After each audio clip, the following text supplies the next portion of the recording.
Gregory Scott, and this is your tarot reading for Friday the 27th of June 2014. It's really nice to be with you again today.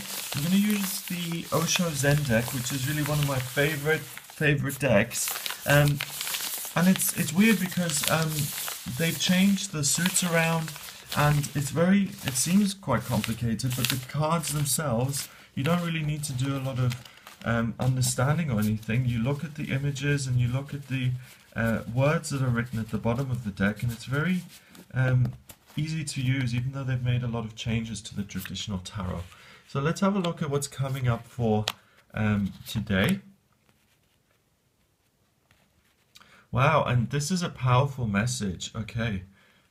And these two are really leading into that thing in the middle. Your consciousness and your... And in terms of the way the readings work is sometimes they give you morning, afternoon, and evening meanings, and sometimes it's a major theme. And it seems like for today, this is a major theme.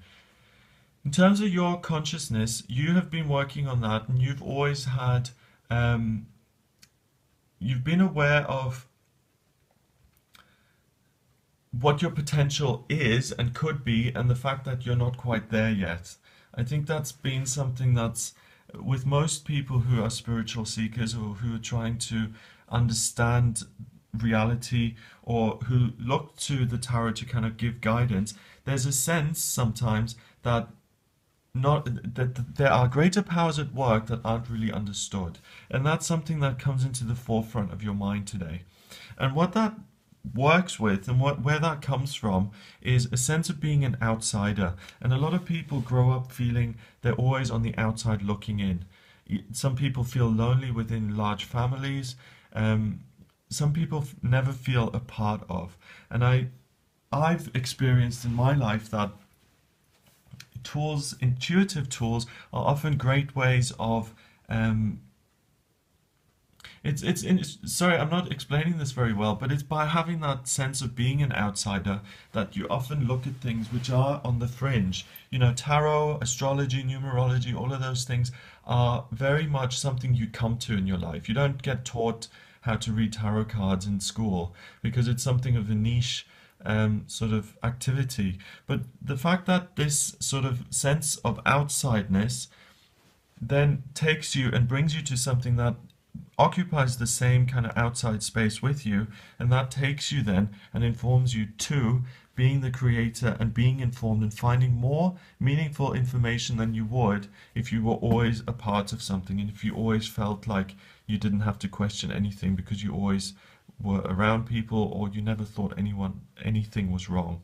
It's interesting and it's important. So it means that if you have felt, you know, at any time in your life that you're the oddball, that's really a valuable experience because it's bringing you to a deeper level of understanding, and you're able to really understand this reality that we occupy in a much deeper and more profound way than a lot of other people have. And it also means that you can co-create your reality, and you can become the creator of your own life, and you can use your consciousness and you can shine your inner light on it, and you can create the kind of life that you want. So what that means is you've got the power. You, with your experience of life and your understanding of the world, are in a really wonderful position to create your life the way you want to. And just because you're different doesn't mean you have to conform, but it means that you can create a wonderfully unique life for yourself that suits you and no one else. And that's really wonderfully empowering, you know? Nothing is ever lost. All of those experiences in childhood and being at school and in your 20s and 30s, all of that feeling of you know, not belonging, that ache that can create within a person is useful. It's never wasted, and it's not something that's just there to torture you. It's something to help you find deeper and more meaningful answers. Have a wonderful day. If you'd like to have a look at my Facebook page, visit facebook.com/Gregory Scott 444. Have a wonderful day, and I'll be with you again tomorrow.